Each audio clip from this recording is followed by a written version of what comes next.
Welcome to Baton, lesson 9. The Stork is aroused. If you remember last time, we finished off with repulse the monkey, which you finish off in this position. The next movement, the arms relax. As they relax, you rotate your centre, and then as your elbows sink, you lift the foot directly up from this position, and then relax the toe. Then you turn to face the front, the leg extends from the heel, relax the toe, the leg draws the hands down. As your elbows sink, push the heel forwards, rotate the hands and press. So there are four movements to this. So I'll do it the other side and then we'll go through some of the finer points. So we've repulsed the monkey from here, that's right, because we're reversing it. As the arms drop from this position, your waist follows the movements of your arms here, and then as your elbows relax, it lifts the knee up, relax the toe, you extend into the kick, relax the toe. As the arm comes down, keep the weight on the rear foot, push the heel forwards, roll around the little fingers and expand into the push or the double strike. Okay. Some of the points to remember in this. This first movement from here, as we've come to this position, it's important you don't draw the foot in before you lift it. So one of the things the form is trying to teach us is how to transfer your weight without pushing off the legs.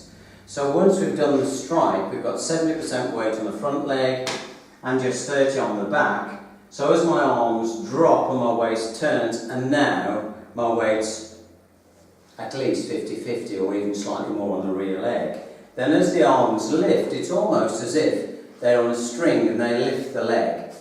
Now if I was to put the leg down, I'd now be in bear stance because my hips, shoulders are facing the same way. So the body's naturally turned to do that lifting action. The foot lifts up flat from here and then the toe relaxes. Some people like to actually hold it there for about 3 seconds and relax. It's practicing your balance. But generally, when I perform my form now, I just tend to lift up and relax. And then the next movement, the arms go out, back of your hands, away from you, and then there's a very slight rotation around the tip of your thumb, so the edges of your hands are pushing outwards as you do the kick. And it's the edge of your hands, not the flat of your hands. A common error from my point of view is that sometimes people do this and then push their hands out like that. It's not, it's the edge of your hands. It's almost as if you're doing a double backhander. Okay, then it comes down, we lift and then we push. So, we have to lift directly from dragon to crane. Okay? Now, if I do it front ways on, as I do this and I turn, as I lift my leg, you'll see now I'm protected. This part of the body is protected by the natural movement of the leg to protect. If I do it this way, you can see I'm open. So it's a natural way of protecting the body, but doing a natural movement. What else do I need to tell you? Let me just think. Oh yes, if I just try to roll. Lifting the toe is important as well at one point. If Rob has my hands down here and I try and actually lift my arms, I can't budge him at all. If I slide the heel forwards and as I lift the toe, suddenly it's much stronger. It's much stronger so that lift of the toe strengthens the whole posture, brings other muscles into play. Remember when we are doing this pushing action, it's not arms, we're just drawing up and the whole of the body expands. The whole of the body expands into the push or into the strike. Okay, is there anything I've missed? Breathing. Right, okay. So this is an out breath. So this next movement, as I rotate the centre, this is all on the in breath. Relax the toe. The next movement for the kick here is on the out breath. Relax the toe.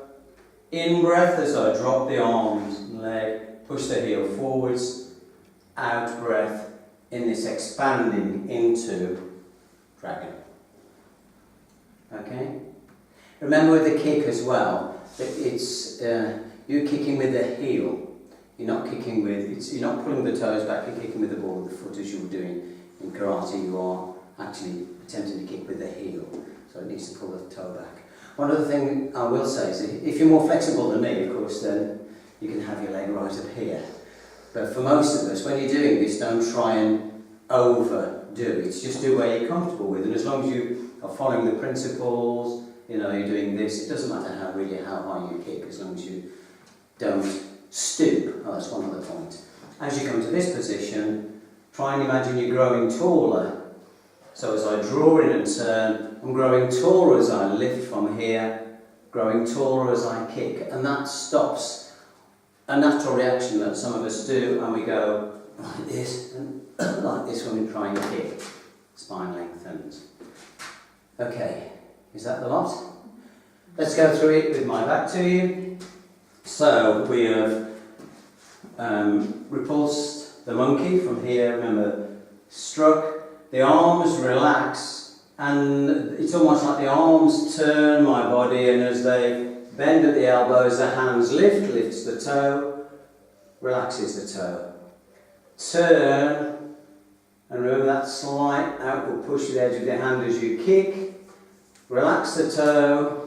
It's almost like the leg brings the arms down, weight on the rear leg, elbows relax as I push the heel forwards, arms expand with the whole body into a powerful push at the end of the movement. Good? Okay, so that's repulse the monkey that side, so repulse the monkey the other side. I don't remember which way we did it. That's it, so it's going to be that way, that's it, right? Okay, so this side, again the arms sink, the waist turns to follow the arms, lifts the leg directly up, foot flat, relax the toe, foot extends for the kick, slight tilt of the hands, relax the toe, palms down, push the heel forwards, and expand into the push. And once more with the breathing. So we are from this position, out, in, relax the toe, out for the kick, relax the toe, in, this movement, out. Opposite way, from here, so we repulse the monkey the other way from here, down, in, relax the toe, out, relax the toe, in, out. And that's the next sequence. Hope you've enjoyed it. If so, give us a thumbs up. See you next time.